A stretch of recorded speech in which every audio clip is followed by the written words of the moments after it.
देखिए चित्र में रेखाएं तथा कोण दिया हुआ है।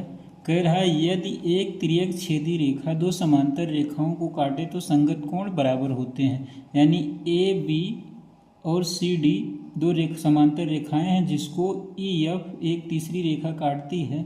जब तीसरी रेखा काटती है तो चित्र में देखिए ए बी समांतर सी डी है तथा ई एफ एक तिर्यक रेखा है। इसमें संगत कोण निम्नलिखित जोड़े बनेंगे। संगत कोणों को निम्नलिखित जोड़े बनेंगे जब ये तिर्यक रेखा काटेगी। कोण बी जी एच बराबर कोण डी एच एफ होगा और कोण ए जी एच बराबर कोण सी एच एफ होगा। ठीक, फिर दूसरा क्या है, यदि एक तिर्यक छेदी रेखा दो समांतर रेखाओं को काटे तो एकांतर कोणों का प्रत्येक जोड़ा बराबर होता है। यानी एकांतर कोण जो बनेंगे उनका जोड़ा बराबर होगा। तो चित्र में देखिए कोण ए जी एच बराबर कोण जी एच डी होगा बराबर, और कोण बी जी एच बराबर किसके होगा, जी एच सी के बराबर होगा। ठीक, फिर तीसरा क्या है, यही है कि एक तिर्यक छेदी रेखा दो समांतर रेखाओं को काटे तो इस छेदी रेखा के प्रत्येक ओर के अंतः कोण संपूरक होते। संपूरक का मतलब 180 अंश होंगे दोनों कोणों का योग। ठीक, चित्र में ए जी एच कोण ए जी एच बराबर कोण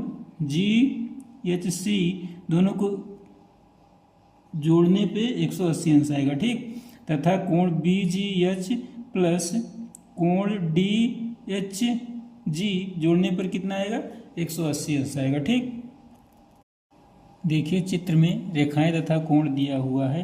कह रहा है यदि एक तिर्यक छेदी रेखा दो समांतर रेखाओं को काटे तो संगत कोण बराबर होते हैं। यानी ए बी और सी डी दो समांतर रेखाएं हैं जिसको ई एफ एक तीसरी रेखा काटती है।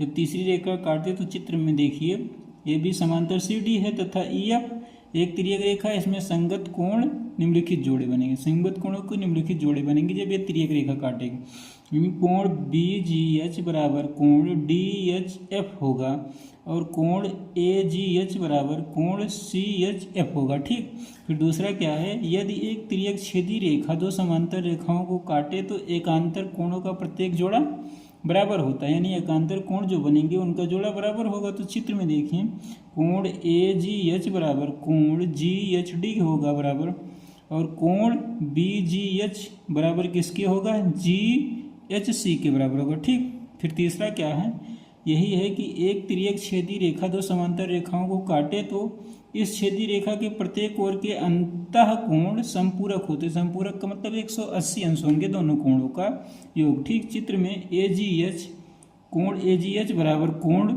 जी एच सी दोनों को जोड़ने पे